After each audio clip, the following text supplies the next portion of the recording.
Welcome to the Innovation Calling Podcast, where we connect creators for the next big thing. We're your hosts, Aaron Greger and Sia Yasso-Tornrat. Hey, it's Aaron Greger. And it's Sia Yasso-Tornrat. And before we jump into this episode, we need to let you know about our next live recording for our Women in Tech Leadership series. So, when is it? It is September 3rd, Aaron. Where is it? At City Central North Dallas, 17250 Dallas Parkway in Dallas, Texas. Home of our studio, home of where we do our events. And this month, for September 3rd, we are welcoming Dr. Dawn Owens, who is the clinical assistant professor and the information systems director over at UT Dallas. And this is going to be a very interesting conversation because we're going to be talking about how we encourage STEM at a younger age, how we encourage women leaders, how we build, what we do next. A lot of good stuff about women in leadership from an educational perspective versus a corporate perspective. And Dr. Owens has a corporate perspective too, so we're going to get it all. Exactly. Super excited. Yes. Super excited. Super. All right, so let's talk about Ellen. This is our what we're about to hear is our latest live recording podcast. We just had Miss Ellen Sundra with us. Yes. So Ellen Sundra is the VP of Americas Systems Engineering at Forescout. And I got to tell you, Aaron, I got text messages from the event afterwards of other individuals who didn't make it, but they had heard from their folks that attended saying, hey, I've been told I should consider looking at Forescout because of Ellen's management and leadership. I think everybody wants to work at Forescout after that event. No kidding, right? I'm thinking about working at Forescout after that event, for Christ's sake. Like, she was awesome. Yeah, no, I mean, what I love about the women that we've been interviewing in general, there's a lot of humility in these conversations. And I just love the fact that she said, look, to be a great leader, you can show imperfection. And I just love that statement. Yeah, I thought she was very, just so insightful on many different things, and just in technology in general. Here's what makes me happy is we had a lot of questions. I always love questions. That means people are engaging and listening. But the one of the attendees literally had just pages of notes. And I love stuff like that because that's just this ability to provide that opportunity to hear from someone like that. You know darn well that person is going home and she is like, I mean, we know her, so we know she's doing this for real, but she is mapping out like next steps and what to do. And just to be able to provide that opportunity gives me chills. It actually makes me, it encourage us to keep doing this event because people keep asking me, they're like, you pull up your hair every month trying to put this event together because it's not easy, theoretically speaking. It should be. It's not. But it's not. But when you see that one person and when you know darned well in 10 years' time that person is going to be in that seat, that to me is just like, okay, makes it worth it. It is.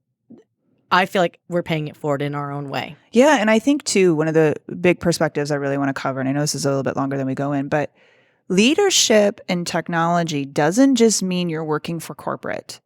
Leadership is stepping out on your own and doing your own thing and leading a company or leading whatever it is. So if you're running a business or you're like, well, it's corporate. No.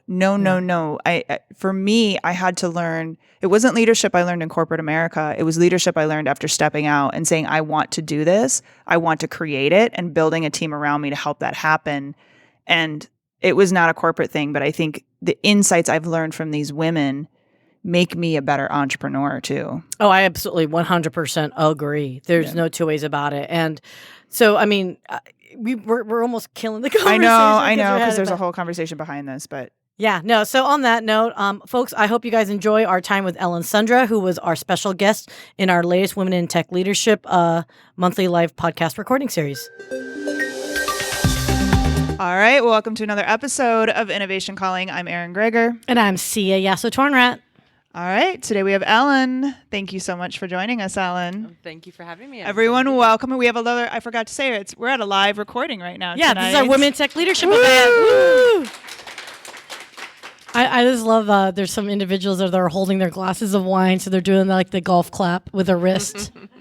I'm looking at you. You know who I'm looking at. We do not drop wine here, so it's all good. So excellent. Well, I do want to kick off and say thank you very much. I know the summer months tend to be a little bit crazy, but Ellen, thank you from flying in from Washington, D.C. I am very excited to be here. Are your arms tired? My arms are tired. I'm good. I've been working out for this. I've been preparing. I'm all right. I'm all right. I was going to say my jokes will get worse as it goes, so I hope everyone is happy we've peaked. So, Ellen, I have had many nice conversations and email exchanges with you. And so before we get started on anything, I just kind of like to take it back a little bit in time when I didn't ask you these questions because, well, why not throw some loops out there every now and then? But you are now in a technology-oriented business. Was this something you dreamt about when you were younger? You know, it's interesting when I look back on the history, I don't, so the role that I'm in today, the team that I lead is systems engineering. It's like sales engineering. I didn't even know it existed, but I did. I don't know what that noise is. Sorry. There's something knocking somewhere. C and I are giving each other the evil eye right now. Like, what the hell? I'm sorry, Alan. Keep going. No worries. But I was always a techie kid. And, I grew up in the 70s and 80s. Totally going to date myself here. But, I was always the kid that went to the electronic toys. And I was very into gadgets and things. So it doesn't surprise me that I've ended up in this field. But I didn't necessarily, when I went into college, I wasn't like, oh, I'm going to go into computer science. Now, that was late 80s, so I totally just dated myself. But once I got into college, I realized that I did a lot better in the math classes, the programming classes. And so I sort of steered that way and sort of found myself after college. But it wasn't something that I really kind of planned to go into. So when you were in the 70s and 80s, are your parents in the engineering science world or? No, my mom did teach math at an elementary level, but they're both lifetime academics. Like my father, has had a million different degrees, a master's, a PhD, and he was constantly in school and learning. And then my mom also was a working woman that just had was constantly interested in learning new things, constantly traveling, constantly reading. So I was surrounded by that, but not necessarily computers or technology. Okay, so you said that when you were younger, you gravitated toward math, actually in later years. Well, in college, I realized I just did better in math. So I just took more math classes. Okay, because you were getting straight A's at that point, right? And you're like, hey, easy A for me. Keep doing math. Yeah, so when you start... Well, I was going to ask, what about brothers? Did you have brothers? Because you played basketball. I know you said you played basketball in college, and not that basketball's just a boys, because I played basketball too, but especially back in that day. Did you have brothers that influenced you at all? I guess four. I have two older sisters, an older brother. My brother did play basketball. Yeah. So I grew up with the love of going to watch, Georgetown basketball and going to watch the Celtics. And so, yes, I was constantly surrounded by sports growing up. So if you don't know, guys, she's taller than me. Which doesn't take much to be taller than me, but even with the 6-inch heels. Yeah, even with my 6, amazing that my sister had to give me. But no, what's impressive to me though is we talked about this earlier about you were in computer science, you got your degree in computer science, but you didn't necessarily go in saying, "Hey, I'm going to be a systems engineer," right? Like you kind of found your way into the world of sales engineering and systems engineering. It is. It's funny because there is no degree for systems engineering, but there's a very specific skill set that's needed.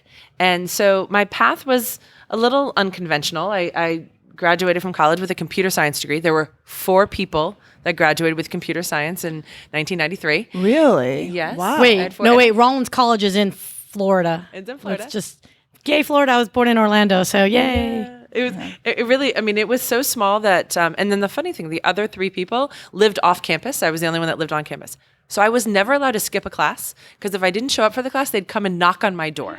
So they kept me going. But it was 2 brothers that lived off campus and then a woman in her 40s who decided to go back to school.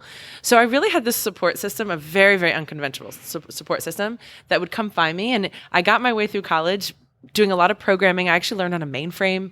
And I came out with this degree. I'm a COBOLer. Oh, yeah. Yeah. So date yourself further, girls. When I graduated, I went and worked for an architectural firm, and it was, computers really weren't that big of a thing, but they were looking for a few skill sets. I went in and I went in as a programmer. I was doing some Perl programming, and I ended up kind of it's funny looking back on it. I wasn't offended at the time, but I was also used as kind of like a receptionist.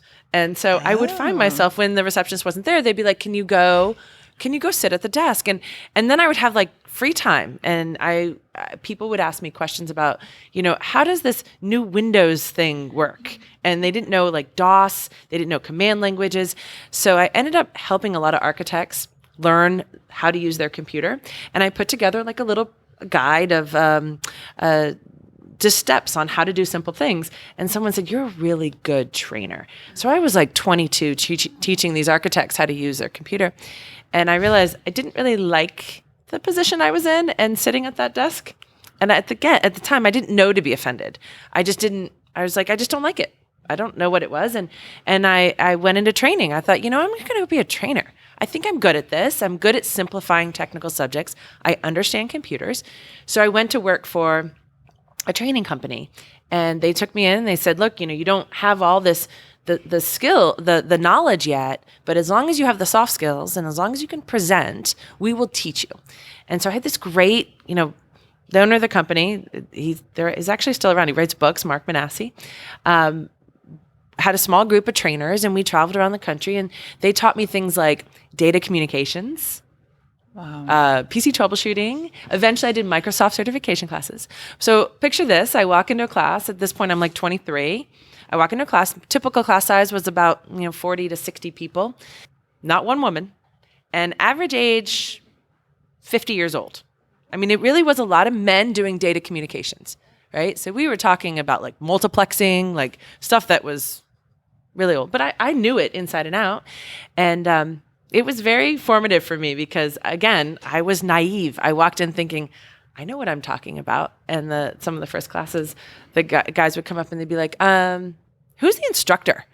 And I'd be like, I'm the instructor. I know this and I know this and I've turned this and I have this certification and this certification. And then I learned after about 6 months when someone came up and asked me because then they would be like, who's the main instructor? So I'm like, okay. So I would literally learn. I would walk out the door, walk back in and be like, hi, I'm Ellen. I'm your main instructor. And so it really. Oh, they coached you in a way. They did. And I was a little naive to what I was getting myself into. But in retrospect, when I look back, I should have been offended, but I don't know that I was. Sometimes being naive helps, right? Yeah, but being that young. But you've got that little fire in the belly of, I think, I don't know if it's fire in the belly or just having that humility to take feedback. Perhaps, do you think? Yeah, well, certainly I firmly believe that being coachable is important in any aspect of your life. So yes, taking feedback is always really important. And that goes both ways. At the end of the first class, I mean, I taught the class and the reviews came back and they were all 5 stars, right? 1 out of 5. And I thought, you know what, I can do this. They all appreciated my style was very different than what you get with a lot of trainers and back then teaching technical subjects, right? Which is I'm the smartest person in the room. I'm going to tell you the way it is. You're going to listen to me.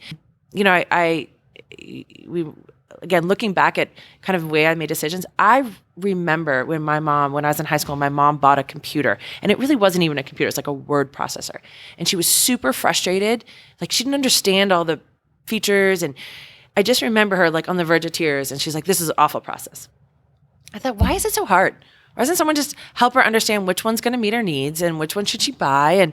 And I look back at that and I thought, I should sell these things because it really, if you can explain how something works and make someone feel really comfortable about the decision and the money that they're spending on something. So it is kind of funny to look back and think, I think I wanted to be a sales engineer when I was 15. I just didn't know what it was. So, I was going to ask, how did you end up in cybersecurity then on the journey? Because if you were training, how did you go from that shift? Yeah. I know you've been at Forescout for a while. I have. So I had a technical background. Mm-hmm. I understood the concepts. And someone came along and said, I got tired of traveling. It was literally, I'd leave every Sunday. I'd come back every Friday. I would teach classes all over the world. Sometimes we'd have interpreters. And eventually, after about 5 years, I hit burnout. And I was like, I don't know what's next. It's a long time for It's that a long life. time. I was young. Yeah. Right? I don't know that I could survive that type of travel now. But someone came and said, if you're really good at training and explaining things, you'd be good at selling. My first instinct was like, I don't want to sell but when they explained what sales engineering was, it was actually someone that came along that I'd met and in one of my classes, and they encouraged me to apply for a job. And it was with a small company at the time called iPass. They were a private little company. And so I went in, and then I realized it was all men, all sales guy, and they just stared at me like, what is she doing? Like, who is this? And she's my engineer. And there was one particular sales guy who we worked really well together. And he kept asking for me. We were in a pool of engineers. He kept asking for me. And it was because he was very self-deprecating. When he'd go into a meeting, he'd be like, I'm just the sales guy, And when he would have a male sales engineer who was the smartest guy in the room, it made him look even stupider. And I shouldn't say, that doesn't sound right. No, he but wasn't I know what you're stupid. But it made people uncomfortable because he would say, I'm not so smart. And the sales guy would be like, I'm super smart. But I found, having a woman, it was disarming. And he could be sort of self-deprecating, and, I wasn't offensive. And so we just made this really good partnership. And then what happened was he left the company a couple of years, said, hey, I'm going to go to this new job. I want to bring my engineer with me. And then he went to a new job and was like, I want to bring my engineer with me. So we actually ended up at 3 different companies. I like to say I held on to his coattails and kind of rode the wave, but he taught me how to sell, and I taught him how the technology works. So we made a really good partnership. We ended up at Forescout, and eventually, I went into management, and we called it the Great Divorce after 18 years of working together. And Wow. I know. So it was a good partnership, but we taught each other a lot. Wow. Okay. So I'm so envious of the fact that you're technical and you have a personality. I think it's so critical to understand sales engineers, systems engineers. You have to have a certain amount of personality to do the job. Communication skills. That's the soft skills. I think you were talking about earlier. So I'm going to fast forward a little bit, if you don't mind. So we talked about you as you grow your team and what you're looking for. Just so we put things in perspective, how many people actually are under your organization, Ellen? So today, it's about 70. And I don't know if this question's coming next, but I have 70 under me. And as of today, I have 2 females. Wow. So, and I'm very excited about the second female. For a very long time, I only had one. And the new one is, she came on about 6 weeks ago, but we made a conscious effort to really change the way that we put job descriptions out there. We changed our interviewing processes. Instead of putting like a bunch of acronyms on a job description, I put, transferable skills. We want to know kind of, here are the things. I come from a training background. I firmly believe I can train anyone on a technical subject. I can't teach you soft skills as easily. And so what I wanted to find someone who has those skills, that is, passionate about the technology, but they can articulate a message and they're not condescending. And they have good presentation skills, right? So wait, not condescending. Wait, what? In my history of working with systems engineers, sales engineers, I am used to hearing that's so cute. You really don't understand. The saying that I just really gets under my skin is when someone says, "Oh, I'll dumb it down for you." Oh. And I'm like, no, you're going to simplify it for them, Yeah. and you're going to help them understand. But I do feel like with the proper explanation, in the proper training, Forescout actually adopted this style and said, look, why don't we just take all of our salespeople, and why don't you create a technical class so we can train all of our salespeople to actually become more technical. And it was really successful. Everyone was really appreciative of the investment that we made in them. And I think Forescout has a really technical sales force now because they've taken the time to understand what they're selling, and the bits and bolts behind it. I mean, I hate to say it, but maybe it's because of bias, but I feel like in security, the sales folks have to be somewhat technical. Security isn't an easy subject to talk about, and you have to apply it over other technologies. I completely agree. I mean, there are some people who are just really charismatic and good salespeople that kind of find some success in the cyber world, but it was a little bit self-serving for me to train the sales team, because to me, having more technical salespeople meant that my team they weren't so dependent upon the sales engineers all the time. So yes, ideally the sales teams are technical, but the engineers still needed, right? Right. So we were talking about the folks that you're hiring, and it wasn't supposed to point out the fact that there's only 2 women on your team. In fact, just so everyone knows, Forescout, 1,500 employees, and you have like 7-8 females in executive leadership roles. And our board. on the board as well. I mean, on top of that, I think board would be making 9 or 10 actually, I think, when I was looking. It's insane, you guys. And to me, that's when we talk about equality in business in general. I'm not trying to be, I'm not trying to push a propaganda that people think that it is. It's just the fact that you've got like 10 executive female leadership roles in a 1,500 size company. That's impressive. Because we're not even talking middle management. We're not talking, even just the workforce. And that, to me, props to Forescout. Yeah, true. We do. I mean, we have, obviously I run the America sales engineering team, but Julie Cullivan is our CIO. She's also now our chief people person. She runs HR. She did such a great job. She's an operational machine. We have Tony Berkey, who runs our channel engineering team. In technical roles, Ayelet Kuttner, who runs our innovation development team. So it is a really great culture, and that's a big part of my success as well. Okay, so being that you are part of a highly motivated culture for, again, diversity in that context, why do you think you only have 2 women in your organization? So I just made her stop and not drink her water. It's honestly, I just wasn't getting any candidates. There is really, across the industry, I could probably give you a handful of female sales engineers, which is kind of crazy because we have a great skill set to be successful, but there's no degree for sales engineering. If you talk to every sales engineer, someone said, hey, you would be good at sales engineering. Come over and be a sales engineer. Or systems engineer is kind of the term that we use. So people don't know about it.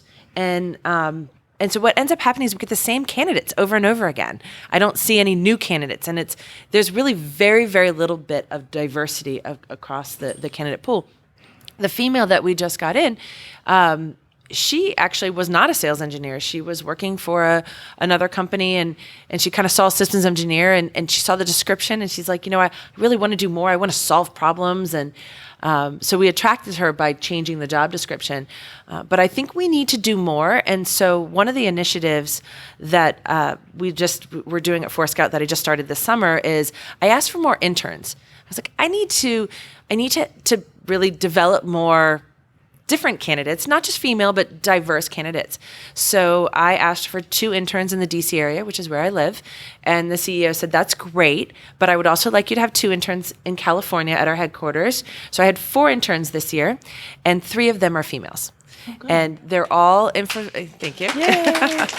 They've all earned it. They were really the best candidates, right? It's not that I said I'm only going to choose females, which is how we ended up with 1 male as well. But I chose candidates that had degrees, technical degrees, that were diverse, that were in clubs, that had other activities than just the technical skill set I was looking for. I was looking for really well-rounded. And then we interviewed them, and again, personality came out. So I was really excited to find 3 female engineers who are loving the job. I just got a note from one today that was like, I'm so excited. I got exposure to these different roles, and she's loving it. And so I think that's our responsibility, is to how do you really cultivate more candidates? If you're not getting them across your desk, you have to create them.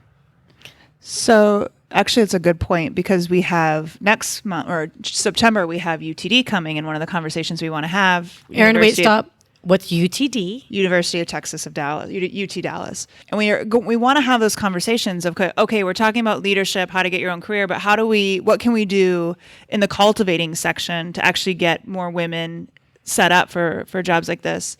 So any advice, any ideas too? I love the internship, but anything that at the college level, at the high school level, at the STEM level, you think of STEM and then it's programming, right? But this is a lot of women may not want to program, but this could be a great field for them because it's the people skills. I think it's a misnomer, Erin. People think, I'm going to go into a STEM, 100%. But I've got personality. Why would I want to be a coder? Because I don't want to find. I mean, that was my problem. I didn't want to sit for 10 hours looking for a missing period. So how can we develop and get them and educate at the lower level to bring them at this perspective? I think that's a big part of this internship. But you're right. It's the conversations we have to have with them, and it's almost educating the counselors. So I have two nieces who are brilliant, and they're both in college right now. They're rising juniors, and both of them were very technical, kind of growing up, I guess. But we had a family business. It was a sports business. It was fun. It was with kids. And my one niece worked for us, and she said, "Hey, Aunt Ellen, I'm going to quit because I want to go work at Best Buy." And she was like 15 at the time. And she's like, "I really want to learn about computers." And really quickly, she went from the blue shirt to the white shirt, or vice versa. I don't remember. But it meant that she could now sell computers. And she was really technical, really into technology and understanding computers. My other niece, also really into math. She was kind of a fun, her fun family thing was that she would recite pi to like the 200th degree, right? And I just loved it. I'm so proud of them now. But they went into college, and they both went down like the InfoSec route. And the summer after their first year, floating in a lake, I remember saying, "Hey, so how was the first year of college? What did you guys do?" And Amy said, "I'm looking at marketing, InfoSec marketing," and Katie said, I'm looking at finance and accounting." And for a moment, I'm like, "Why not cyber?" Like, cyber is so fun. And I realized that, this is a formidable year. It's what they wanted to do, but kind of investigating, it was the first time that I understood that a lot of their decisions are made based upon recommendations from counselors. What their friends are doing, right, and their classes. And it's that point in time that we need to tell them and help them understand that cyber doesn't just mean programming, that there's a lot of different routes that you can take. So I think educating those counselors and kind of getting more exposure to them at that point when they're going to make that decision and invest their time is really important, which is why this internship, although it's a sales or systems engineering internship, one of the things I really focused on was I want to get them exposure. I want them to spend time with the field marketing team at Forescout, because they do cyber events, right? I want her to spend time with our government affairs. So they spent some time on Capitol Hill this summer with a conference on addictive technology. And they came back and they're like, "This is so cool. I never thought of these kind of things." Just today, they spent time with our internal finance strategic. He builds all of our contracts and our modeling. But again, it's around cyber programs. And so getting them exposure to being a systems engineer or getting a technical degree does not just mean programming. There's so many different ways to use those skill sets. Can I be an intern? That sounds like a lot of fun. Like, yeah, I know it sounds but that would require me to actually work again, right? It does, but they get paid. I mean, it's not a bad gig. So speaking of not bad gig, and it's, what did you say, fun? Help me understand, how is a CISSP, which is what I understand it to be a very hard certification, fun? Can we describe what it is first? Because that was just Ellen, what's a CISSP? Because I didn't write it down. Oh, you're going to make me pull out an acronym. I don't talk real... Certified Information Security Professional. I'm just teasing. I think there's certifications.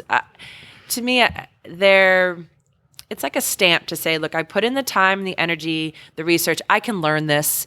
And it's kind of a validation for you, especially in the technology world, because I'm actually seeing more and more people skipping college, getting technical degrees, and going down that technical route without going to the 4-year school. So I think that certification is another route that they can take. At some point, in your career, real life experience is really important, right? I want to know that you've come in and that you've done it and you understand it. Maybe not exactly the skill set I'm looking for, but if you have if you're capable of learning technical subjects, then we can teach you what you need to know. So that certification is just one more way of saying, hey, look, I can go through this pretty rigorous class and I can take this test and, I'm capable of learning. Okay, so as you're growing this team, you say 70 strong individuals, which I'm sure are very capable individuals. Mm-hmm. Are you saying then degrees, a 4-year traditional degree that you're saying that we talk about bachelor degrees is not a requisite in order to be a successful systems engineer or sales engineer? It's not. It says preferred but not required. And I have people on my team that don't have 4-year degrees. What I look for more is, what are you going to bring to the team I don't even like looking at what your past jobs are or your skill sets. I want to know kind of what your title does not have to be. You were a systems engineer. I mean, I would have a very limited pool. And actually, if I can kind of pivot to my success at Forescout, I think a big part of it was because I hired the right people. And when I got my first opportunity to go, actually, I'll be honest, I wasn't even in leadership when I brought on one of my top talents. It was a customer that I recognized had a great skill set, loved the product, was really passionate about it, and said, you know what, you should come over and be a systems engineer because you will help other customers use the product really well. Brought him in, very successful, and then I sort of started this reputation of, hey, she attracts good talent. And then, when it was recommended to go into management, I was like, what? I didn't ask her, that wasn't what I was thinking, but they were like, no, you realize that you've built this team around you and you're really good at hiring and looking for talent. And when I took a step back, I was like, wow, we have a really great team, a really diverse team. And so that kind of helped me get my first start into management and building a team. And as I moved up, it's the team around me that has made me more successful. And so it's a really important part of making sure that you look for the right skill sets when you hire. So you sound like a very interactive leader, if you will, which means to me, and I've seen this in other discussions that you have because I'm a stalker and I've been researching you, is tell me about how you view being imperfect in your leadership and how does that play a role in your team today? Yeah, I love that. I actually saw it was an Army captain got an award, and she stood up there and she was talking about how she was accepting a different award, and someone was like, "Oh, you have to dress this way, you have to look this way. Make sure you don't talk about your dad who was a plumber." And she was like, "You know what? We need more leaders that are showing that you're not perfect, that you are imperfect, and that you show your flaws. And you don't have to have a perfect life, and you don't have to, it's okay to talk about the fact that you may have grown up in an area that maybe wasn't so affluent." And so she's like, young girls look at people on the cover of the magazine, these women CEOs or these women leaders who've really made it to the top, and they look perfect, right? They look like they have it all together. So when I was listening to her talk, I was like, oh, that's a job for me. I'm totally good at being imperfect. I can do this. I can be a leader, and I can show that sometimes I'm a hot mess, right? Sometimes I come in and I'm like, got 10 things going on, and I'm just trying to keep my day together. But I do think that it's important as role models and in leadership that it's okay if we make mistakes. It's okay if we don't have our act together. It's okay if we need to take a day to go get some other things in order. And so I do think we have to show our vulnerabilities and have to show that we're human. Otherwise, people are going to look and say, there's no way I can achieve that. Okay, so can I just want to go back. I don't want to go too far out of the hiring because I want to dig into your hiring process a little bit. You talked about soft skills. I get that. You talked about building this great team. Can you tell me, I know since technical is not as important, the check marks aren't as important to you, what is absolutely must-haves for you when you're hiring that you've been able to create this great team? Yeah, so I also stalked you guys, and I became addicted to your podcast, and I know I'm not allowed to cuss, so I'm going to tell you. No, you can cuss all you want. I can beep it out. Yeah, this is called editing. That's why we're not live streaming, by the way. Edit. I'm going to use it. We have a no jerk policy. Right? Okay. No pull? Yeah, no self policy. That is our policy. And really, especially because you can find that in a really technical world, right? Someone who's like super smart, stump the chump, I'm the smartest person in the room. So yeah, I look for more of what they don't have, which is that ego or that attitude. But yes, personable. My interview style is I just want to get on the phone and let's see how far it goes before I actually ask you a question. Can I just have a conversation with you? By the time the interview, now that I have a management team, by the time that that hiring process, that interviewee gets to me, I know they've been technically vetted. I know that we've already done background checks. I just want to know, can I have a conversation with you without having to ask you questions? Let's just talk about the industry or whatever comes up. So that's important to me, having that conversation. I also want to see how you add to the team. And this is something I've heard multiple times, and it's really hit home for me, which is I don't want to look at someone and say, how do you fit into my team? I want to know how you're going to add to that team. And so one of the things that we started looking at was, hey, when I inherited the team, when I moved over, I was running public sector, moved over to run Americas, I inherited a very, very technical team, very network savvy, because that was the profile that Forescout, that the engineering team hired. Here's all these things, and you have to be really technical. And so to build that team, I started saying, okay, I'm now going to look for people who have skill sets in security, in endpoint. We found someone who was a programmer who was really good in orchestration and came in. And I remember people being like, you realize he doesn't know networking, and he's even like, I don't know networking, I don't know security. But the great thing is he came in and he brought in such a great skill set that was different, that anytime someone needed to write a script or anything to like orchestrate products together, they could lean on him. And he was so good at it that when he had networking questions, everyone was like, oh, I'll help, because I want him to help me when I need it. And it just created this sort of like growing culture. And then, we wanted people with different backgrounds, because each time you made the team more sticky. And so that's been a big part, is I want to know, what are you going to bring to the team? What's the value add there? Not just from a technical, but just personality as well. I like that.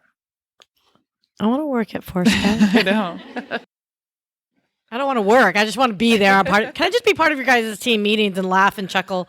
So you trying to find a good balance to the team. What are your thoughts on balancing work and life, as far as you look at your team and the stress in cybersecurity sales? I mean, this is a very high demand job. So how do you envision your team working their personal lives with their professional lives? And there's a lot of travel, right? We believe that face-to-face is really the best way. So we end up getting on a plane or getting in a car and traveling a lot. So balance is really important. And it's not just, balancing your family, but also balancing the things you need for yourself, right? I like to do certain things, and I want to make sure I have time for that as well. And it's sort of another mantra that I have. And, so I sort of grew up in the DoD world. And so I had working with these defense women that had made their way through. They had really good advice. And so there was a general who made a comment at one point, and she said, balance is a marathon. It's not a sprint. You're never going to get balance on a day-to-day basis. So if you try to fit in all the things you want to do in one day, it's not going to happen. It's not going to happen quality.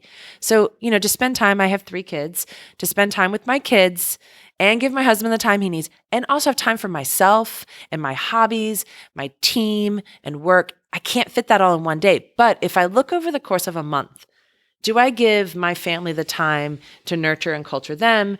Am I giving, my husband what he needs? Am I personally investing in myself, whatever that might be? It's much easier to take a step back and say, you know what? Yesterday was a crazy day. I was training all day, and then I went right into an event at night. And by the time I looked at my watch, it was 10 o'clock at night. And with the time change, I'm like, whole family's in bed. I'm not going to have a chance to talk to them.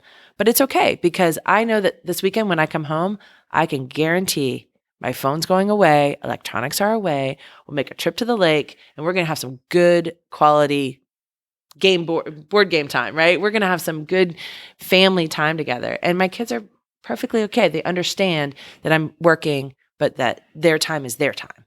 Have you always been very conscious of that, or was that a lesson learned?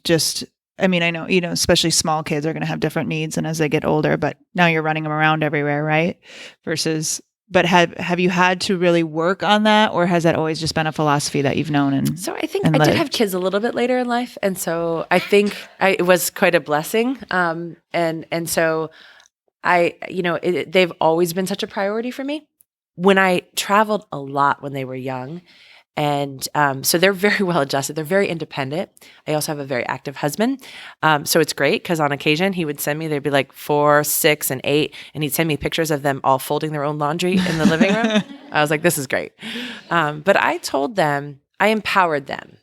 And I said, look, at any point in time, if you feel like mommy's job is a problem, or you're sad because of mommy's job, you tell me, and then you have that power. Wow. And they never invoked it, because I think they got that time for me. They understood what the job had provided us, and we had a really good bond. But we still today, my son will be like, okay, when are you coming back? And I'm like, okay, I'm coming back on Thursday. Okay, what time? And then, I'll stop and I'll say, do you want me to stay? Like, is this a point? Is this a turning point? And I'd be like, no, I'm good. I just want to know what time you're coming back. Yeah. So it's just that communication with the kids and knowing that they're always a priority has really been helpful. I love the empowerment thing. I'm guessing a lot of people don't offer that to their kids, and I like that. I think that's a great idea. Well, there's a certain amount of empowerment you want to give the kid, right? I mean, there's some people that overdo it. I mean, let's be honest. But I mean, your husband has got to be an amazing team player. I think it's very difficult, and it's not and this is a very women-specific point I'm about to make, but it is somewhat unusual when you have a woman that pursues a career, the husband or the partner, whatever it might be. I don't want to say they switch roles, but there's a lot of, seesawing back and forth on how to help each other out, if you will. That's commendable for your husband. I'm giving him props. No, for sure. He's fantastic. But there is times, right, where we go to work functions and he, is taking that back seat, and he's really great at kind of not getting, he's proud. Let's put it that way. He'll be proud instead of, having any sort of issue or concerns about power. This is a total aside question that's just popping up in my head, so we can edit this out, Erin, if you want to. This: do you feel women in general have to look for a partner that's going to be supportive if they want a leadership type career or a very time-consuming career? I think women look for partners that are supportive in whatever they want to do. 100%. I mean, we made it very clear. I have a strong personality. And I know it's funny, we talked about the article on women. You're killing me. Okay, go ahead. It's all right. No, don't worry about it. No, go ahead. We talk about agency is a big thing, right? Can we transition into that? Yeah, is that okay? Yeah, go for it. She just checked your watch. Oh my God, who's writing this interview, lady? I'm just kidding.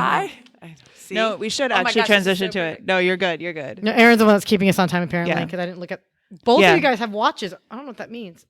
Oh, all right, but transition to it. Yeah. Yes, please. So it's funny because the article does talk about how, it's very hard. Women have made from competency and community, right? We are really good with empathy and all these emotions, but the agency side, which is the kind of the more decision-making, stronger aggression, it's really hard for women to be in that role. And I remember the first time I was called a control freak, which is why I just said, I asked if we could transition. I tend to ask a little bit more now, but I was called a control freak, and I was so devastated. And I was like, what do you mean? Don't you like having someone that helps you make decisions? Don't you want me to make decisions? So I did. I realized that I'm perfectly fine with making decisions, but I did have to kind of check the way I did it. And it has really helped me be self-aware on when I want to do something or when I'm going to make a decision. I do take a lot of inputs. I have no problem making the decision, but I want to hear and I want to make sure I'm making the best decision for everyone. So although I think women have natural skill sets around, being driven, and I know we get called bossy, and I just think if we can use that skill set to kind of for good, right? It's okay to come in and be dominant, but we also need to know how are we affecting other people in the room and be self-aware of the way we make people feel. I would hope men have that same feeling. I was just going to say, I don't think any male that I've ever really met that's, let's just say, no, there's been really great male leaders, and then the bad ones, there's more often than not that I've seen, unfortunately. I don't think those guys give two craps about the audience or their team. It was more about the... Do you think that they'll, in this day and age, that they'll continue with the emphasis that's put on compassion and empathy? Do you think those leaders are going to make it? I feel like we're starting to recognize that strong male leadership is not who people want to work for, and it's okay to leave those leaders. I actually find the reason why, so we didn't really talk about this, but the retention rate for my team is phenomenal. I forgot to mention that. I'm sorry. Yes. Yeah. So but I think that there are a lot of people that are like, oh wait, hey, I like working for someone, and I'm not even gonna say working for a woman. I like working for someone that cares, that asks, when I'm having, when something, I have to take some time off, they care, right? There's some empathy there. I know it's gonna sound crazy, but even having to let people go is, hey, it is, we try to make it as honest and real.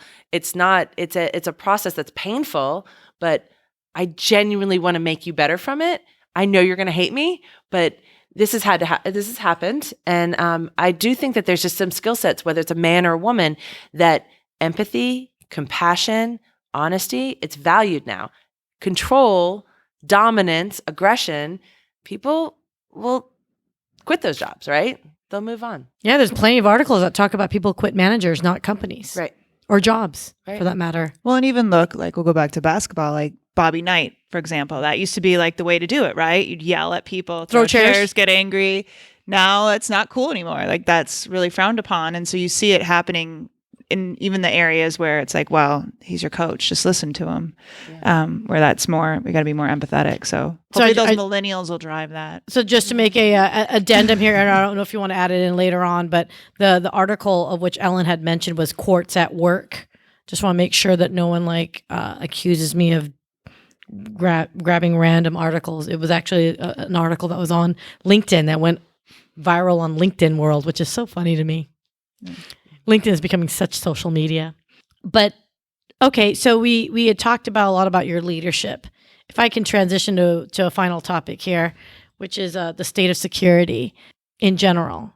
So we had a previous guest from a particular organization, starts with the letter D, 4-letter word, and great organization. I don't want to slam, because we're not slamming, but she made a controversial statement, which I think is hilarious, because I want to prod you, if you don't mind. So she says, security is dead. Now, I know I see some giggles over here. The reason why she said that is because there are no, at least in the United States, no real repercussions for businesses not protecting their own environment and the data of which is getting hacked or et cetera. So in her statement, she's saying security is dead as far as you still need good business practices. But from a societal standpoint, oh, well, Marriott, they got my information and oh, there goes my 100,000 million points to stay at a hotel. That's all they get, whatever. So what are your thoughts on that? Well, I think that's interesting. I do think that there are penalties, right? There are certainly, look at the fines that some of these companies are paying. There is repercussion.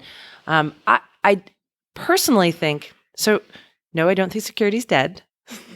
It is job security for me. It's provocative, and she actually said it was job security as well. So yeah, I think that personally, what I'll see is that, or what I think we'll see, and it's already sort of started, is just more legislation around it. Is that we have we feel like we expect, as maybe I'm going to say as Americans, we expect a certain level of protection when we make a purchase, right? When you go out and buy milk, it's got an expiration date. It's going to tell you whether it's good or not. And you buy the milk that's not expired, you expect to come home and drink it and be fine, right? When you buy a crib for your baby, you know that it's been through testing and that there's all these safety things that have been checked because they don't want to be sued, right? There's some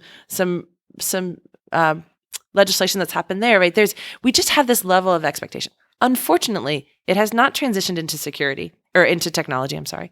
So when we buy things like the Nest, the Ring doorbell, the Nest cameras, we buy these IoT devices for our houses, IoT devices for our children, we have all of these things. There's no security built in. Unfortunately, the U.S. population is just expected that I'm safe. I mean, I just paid money for this product. Of course, it can't harm me, but it's not there yet in IoT, in technology. And so I think that, big companies, there are going to be more penalties and more fines, right? There are more compliance audits that are happening. For instance, and I don't want to go too far into the technology here, but the contracting world, like DoD has something called DFARS, which is their federal regulations. If you are going to do business with DoD, you have to meet a certain level of controls. And now they're having audits around it. So now they're saying, if you even want to apply for submit a contract, you have to meet these certain security levels. And that includes things like universities that get funding from the government. It's now moving into civilian agencies. So there are going to be more enforcement points along the way for companies to meet security controls. Do you think IoT, especially after 5G is ratified, I mean, it's going to just explode. Smart cities, for an example. I think Forescout's perfectly primed for that. You're welcome, Forescout, free advertisement. No, I did not get paid for that. But no, in general, though, I think with technology and IoT particularly, is security going to always be that afterthought, that under the radar, like it's happening behind the scenes, like I call it the magic pixie dust. The way I described it back in the day was, how many times does the CISO and their organization get a phone call from an end user saying, "Hey, thanks for protecting me from my network or from my email today. I got 0 viruses." I mean, it's an ungrateful business. Yeah. Do you think it's going to be more prominent now that IoT and as we evolve our technology, is it going to be more prominent, or people are just going to simply assume it should already be embedded? Yeah, more appreciated. Honestly, I don't know that people understand what needs to happen. So that's why it's the expectation that it exists. So I don't know that it'll be as appreciated because you don't know when the police have protected you at times, right? You don't know what you don't know. Because they don't advertise you. Like, hey, I protected you from $5 million. Right. We don't know about that. So yeah, it'll probably continue to be that way. But I do think that IoT is it's going to change the way we live our lives. I'm very passionate. You mentioned smart cities, so I'm going to comment on it. But we do a lot of work with cities and all the stuff that they're doing with IoT, and it's really fascinating on how they're using it to be productive. Like it used to take 2 years to go and inspect a dam, right? They'd have a human that would go and inspect every inch of the dam using scaffolding, and then when they got to the bottom, what would happen? Start all over again. Wow. Now they have drones that go through and are constantly inspecting and are 100% more reliable than that human that was going through and inspecting every inch.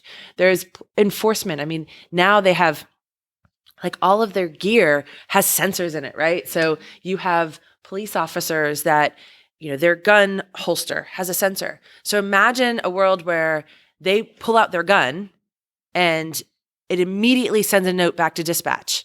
So now dispatch knows that they've pulled out a gun and they know where they are because they've got tracking devices. And let's say that their wearables, all the IoT in their clothing, and they get shot. And so now that IoT can send a note to the first responder to say he's been shot. And it can even get as intelligent to say, we know that it's a certain bullet that's hit him. And by the way, it's hit him in the left lung. And, all these specific details. So when the first responder shows up, he already has all of this intel to treat this or she. Officer. She, thank you. Person, they, or they. Yes, get it right. Shame on me. But yes, so they have that information. I mean, it's really going to change the way we live our lives, and it's happening so fast that it's even hard to say, in 3 years and 5 years, it's really going to impact. Only because we just had a recording recently on GenX, and you're part of it, and we are an oft forgotten generation. Just a population size we're smaller. We don't really talk a lot, and marketing decided to focus on boomers and millennials. Do you think, as a Gen Xer leader, which, by the way, there was another article that's going around LinkedIn, that Gen X leadership is not going to be as prominent because boomers aren't retiring. They're sticking in their jobs, and Gen Xers are kind of getting shortchanged. Do you agree or disagree with that? Oh, that's interesting. No, I disagree, because I think that it's going to be, you might be a leader, but if you're not continuing to be effective and you're not making the changes that you need, I'm hoping that the Gen Xers are making that impact, that maybe you don't have to retire, but you have to give that innovation to the up and comers. You have to give them a chance to come in and make an impact. So it's interesting. I don't think, I think there's going to be enough of an impact and enough of change that it'll cause some disruption. All right, so I'm going to try to wrap things up here. So, do you feel now, you as a Gen X leader, millennials are now approaching the 40 years old, right? They're 38 right now, pushing 40. And I've been told by some 36-year-olds that they felt more closer to the Gen X generation than the millennials. How are you preparing and mentoring for them to be the next generation leaders? Yeah. So in the technology world, I think it's really interesting, because one of the things that we've done is we've helped them understand that leaders are not just managers, right? So especially in the engineering world, because a lot of really good engineers, it's not necessarily their skill set, or it's not a good use of skill set to manage people. And so we've really done a great job at creating ladders that are both management as well as technical leaders. And we need the technical leaders just as much. And so giving them other avenues, I think one of the things that we've done really well, and I like to use the basketball analogy, which is I'm a really good basketball player. As she mentioned, I'm 6'1". I never mentioned you're 6'1". I just said you're taller than me. Sorry. Okay, I'm sorry. Which at 5'2", everyone's taller than me. You're right. I'm sorry. So you want me on your basketball team. I can tell you that. However, you don't want me as your point guard. So finding the right fit on the team is really, really important. And so what I've found as I've kind of moved up in management in these teams is that some of the people were really struggling in some management positions. But with a shift into more of a technical leader position, you're still a leader, you're still important, you still have a path, and you're still making an impact. That's a better fit. So I feel like, there might be other people, millennials coming up. We just have to realize that your value is not around the amount of people that report to you. I just think that's bunk. I think it's about the impact that you make to the organization. Ooh, on that note, Erin, do you have any other questions for Ellen? I don't. We need to wrap this one up. You rocked this, Ellen. Yes, Ellen, thank you so much. you. I had so much fun with you. Thank you. That was fun. Thank you. So I think right now, that'll wrap it up for another round of our Women in Tech Leadership Series. Ellen Sundra, VP of Americas Systems Engineering at Forescout. Ellen, thank you so much for your time. Thank you. This was a lot of fun.